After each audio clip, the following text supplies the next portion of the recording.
Christmas with the lotion. She tell she perfect, she tell she worth it. She tell I'm blind. She tell I did shit on purpose. Ce n'était pas un coup marketing, Carabou a vraiment quitté les Concrete Boys. Personne ne s'y attendait, c'était vraiment un scénario imprévu. De par la situation et toutes les rumeurs qui circulaient sur les réseaux, cette séparation a fait beaucoup de bruit. Que s'est-il passé en interne et surtout, est-ce la pire chose qui soit arrivée au groupe? On va essayer de répondre à cette question aujourd'hui, mais avant de rentrer dans les détails, voyons un peu de contexte. Donc pour comprendre ce fameux départ, il est premièrement pour moi essentiel de revenir sur le parcours de Carabou. Parce que quand on se penche dessus un peu plus en détail, on se rend compte que cette séparation n'est finalement pas si étonnante que ça. Avant d'obtenir l'attention qu'elle a aujourd'hui, Carabou est rentrée dans le monde musical par totale inadvertance. D'habitude, j'aime vraiment pas rentrer sur ce terrain-là, mais là on peut le dire, elle a eu beaucoup de chance. Elle a eu beaucoup de chance, elle a rencontré les bonnes personnes au bon moment et elle a su faire les bons choix. Étant de base l'assistante virée de Lily Alli, elle regagnera son attention après la sortie de son premier single, Money Counter. Et c'est donc suite à la sortie de ce son qu'elle se fera signer chez les Concrete Boys. Et voilà, c'est tout. Ouais, c'est vraiment tout, c'est tout. Oui, ça fait même pas une minute, mais voilà, c'est comme ça. Elle s'est fait signer après son premier single. Donc voilà, c'était court, mais voilà, pour la remise en contexte. Donc voilà, niveau rap, c'est tout ce qu'on a sur son passé, je crois. Ah oui, à un moment, je crois, elle avait... oui, je crois, à un moment, elle avait apparu dans une story avec qui, à l'ancienne, mais bon, on s'en bat les couilles en vrai. Donc comme tu l'as constaté, elle s'est fait signer par Boat, qui la connaissait déjà, et qui l'a signé, à mon avis, parce qu'il avait besoin d'une touche de féminité dans son groupe, tu vois. Donc voilà, toutes les accusations d'industrie plainte qui tournent autour d'elle. Ah ouais, industrie... D'habitude, j'aime pas les gens qui parlent tout le temps d'industrie plainte. Ah ouais, industrie plainte. Mais frère, quand tu regardes tout ça combiné à toutes les accusations qu'elle écrivait pas ses sons et tout, je suis désolé, mais on peut le dire, hein, Carabou c'est un peu une industrie plainte, hein. Même si c'est pas, elle est pas vraiment contrôlée par à 100% par, je sais pas, enfin non, Carabou industrie plainte. Mais attention, hein, ça retire rien au fait qu'elle peut faire de la bonne musique, qu'elle a un bon flow. Enfin, moi franchement j'ai aucun problème avec ce concept d'industrie plainte. Si la musique est bonne, je valide. Étant un gourmand de lazy flow, moi Carabou je valide, hein. Mais étonnamment, malgré ses débuts prématurés, que les haters le veuillent ou non, Carabou s'est très vite imposé comme le centre d'attention du groupe. Sa performance sur le under radar du groupe a vraiment fait beaucoup de bruit. Je suppose que tu as vu les clips, enfin son couplet a vraiment fait beaucoup de bruit, surtout sur TikTok. Elle a suscité l'attention et intéressé beaucoup de monde de par son approche du lazy flow, d'une version un peu féminine qu'on n'avait jamais expérimenté entre guillemets jusque là, tu vois. Ça a vraiment amené un peu d'air frais dans le paysage. Mais le premier signe de conflit apparaîtra début 2024 quand Carabou dira en live que Lily Alli ne tient pas un round. Donc voilà. You're running, you're scared. He's scared. Huh? And that's y'all president. That's who y'all look up to. Y'all talking about one night this, one night that. The fuck? He can't even last one round. Like...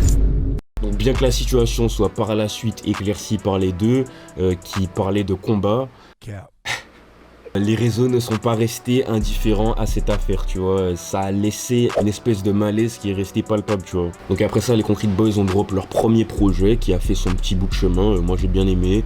Mais c'est vraiment après ça que les tensions entre Carabou et le groupe sont vraiment devenues, entre guillemets, officielles lors du Broccoli Fest. Carabou était absente sur scène et peu de temps après, on a vu que sur tous les comptes des Concrete Boys, ils ont retiré son nom de la bio. Et c'est donc après ça que Boat va annoncer publiquement en live Insta la séparation officielle de Carabou du groupe. And I'm gonna speak on, honestly, since I'm here, real quick before I get off this, I'm gonna speak on this. We have split ways with Kara as far as this concrete shit. I don't have nothing to say, nothing bad to say, nothing negative to say. Yeah, that's pretty much it. I don't have anything really bad to say. Aïe, je dois partir, je vais tourner la deuxième partie de la vidéo. Si j'ai pas les mêmes vêtements, tu sais pourquoi. Donc voilà frérot, stay great. Ah putain, je suis fatigué, j'ai les yeux rouges frère. Enfin bref, la situation a vraiment pété quand Carabou a affirmé qu'elle était harcelée et qu'elle a été exclue du groupe. À ce moment-là, j'étais vraiment convaincu que tout ça était une mise en scène pour un potentiel projet solo de Carabou qui allait arriver par la suite. Ça aurait vraiment été smart, marketingment parlant, de faire un truc du style. Mais tout ça s'est effondré juste après le dernier live de Yali. Il a tout exposé. Bro, go ahead, tell people how you talk to people. How you tell my security guy, oh, you homeless, oh, you work for me, oh, you ain't got no, you're poor, and we above you, and how you talk to people like they nothing. You talk to people like they small, like they beneath you. It's so crazy to me, bro, cause I've given you a career, and time to time you just disrespect me. I wrote every fucking verse you've done. I dressed you. I dressed all 5 of y'all niggas, bro. I put 8-carat earrings in everybody's ear. I put 3 chains on all y'all neck. We bought a Cartier watch. I gave you that chrome Rolex. Bro, you the most, you was watching tables. You was waiting. What are we talking about, nigga? I changed your motherfucking life. And you on here lying, talking about some we bully you? That shit got me fucked up, bro. You got me fucked up, bro. You talk to my fucking label crazy. You claim I was stealing money from you. Bro, stealing money from you how, nigga? Selon moi, cette rupture a non seulement divisé, mais elle a aussi beaucoup mis en lumière le rôle de Carabou dans le succès du groupe. Maintenant, parlons un peu plus du côté marketing de cette cassure. Dans l'industrie musicale, tout événement peut se transformer en outil marketing pour attirer l'attention. Aujourd'hui, la rupture entre Carabou et les Concrete Boys est avérée et il est clair et net que cette séparation va affecter et a déjà affecté les deux parties. Donc maintenant, la question n'est plus du tout de se demander est-ce que la cassure est réelle ou est-ce que le groupe pourrait se réunir, mais plutôt comment les deux parties vont pouvoir faire pour capitaliser sur l'événement et vraiment préparer la suite tout en gardant l'intérêt des fans. Un des aspects fascinants de cette séparation est vraiment l'effet d'anticipation qu'elle a créé. Et du coup, l'incertitude autour de cette séparation a vraiment poussé les fans à s'investir, à partager et à même créer des théories. Et toutes ces personnes qui se sont investies,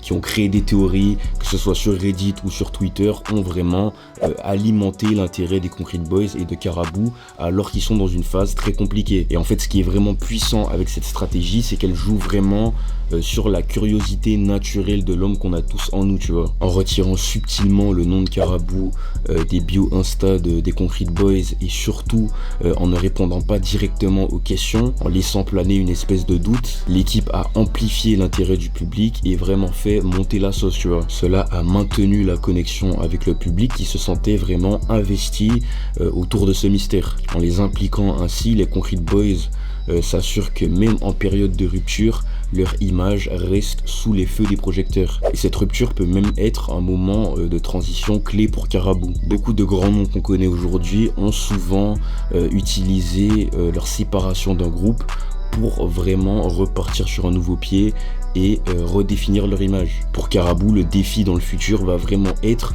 de se forger une identité vraiment distincte des Concrete Boys tout en mettant l'accent sur son vécu et son passé avec eux. C'est sûr que là, elle aura vraiment des trucs intéressants et pertinents et surtout originaux à raconter. Maintenant, on peut vraiment dire qu'elle a un passé vraiment unique, tu vois, et elle peut vraiment jouer sur ça en sortant un album, par exemple, qui parle de cette séparation, qui est très émotionnel, tu vois. C'est vraiment un truc sur lequel elle peut capitaliser, pardon. Mais en même temps, dans l'autre sens, il est clair que cette rupture représente beaucoup de problèmes pour elle. Parce que bon, faut aussi dire que ce que je trouve bizarre, c'est que Boat l'a laissé partir comme ça. Il y a eu la séparation, alors que normalement il y a des contrats derrière tout ça.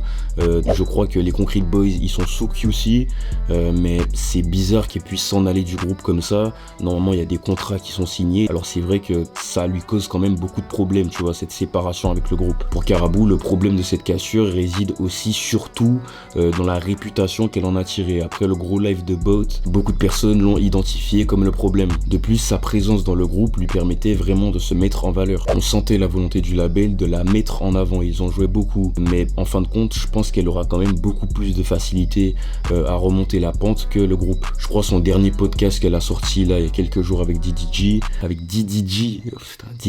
enfin bref. Et il a quand même fait plus de 100 000 ou 200 000 vues, je me rappelle plus exactement, mais ça te montre qu'elle a toujours aujourd'hui encore du clout. Cependant, du côté des Concrete Boys, ce départ a été loin d'être une bonne nouvelle pour eux, car aux yeux du grand public, qu'on le veuille ou non, Carabou était le visage des Concrete Boys, tu vois, après Lily Ali bien sûr. Il y a même des gens, je crois, qui disent qu'ils connaissaient même pas le nom des autres, tu vois. En la perdant, les Concrete Boys risquent vraiment d'être affaiblis et de perdre le momentum qu'ils avaient déjà construit. Et d'ailleurs, en ce moment, pour eux, c'est silence radar, hein. Sans Carabou, le groupe va vraiment devoir combler un vide. Sa présence offrait un équilibre au collectif. Je sais pas comment Boat va faire, mais là ça s'annonce vraiment compliqué. À l'heure où on vit aujourd'hui, tout va trop vite, on n'a plus le temps et on oublie tout du jour au lendemain. Et c'est triste hein, parce qu'ils sont vraiment pas nuls, hein. Moi je valide, hein. J'aime beaucoup ce que DC propose, Draft Day aussi j'aime bien, bon Camo...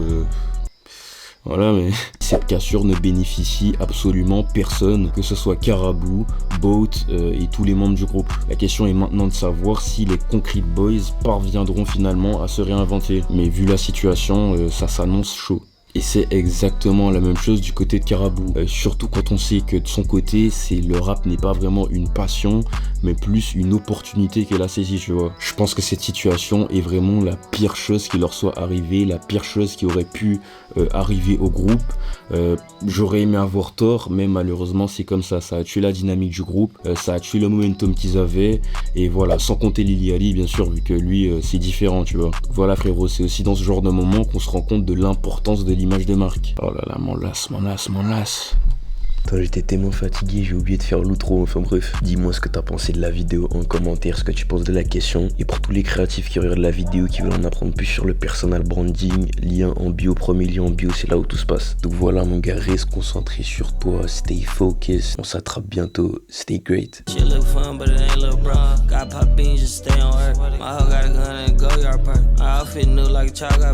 Bitch on the way like surf on touch. This bitch been waiting, need an umbrella. I'm too uptight, man.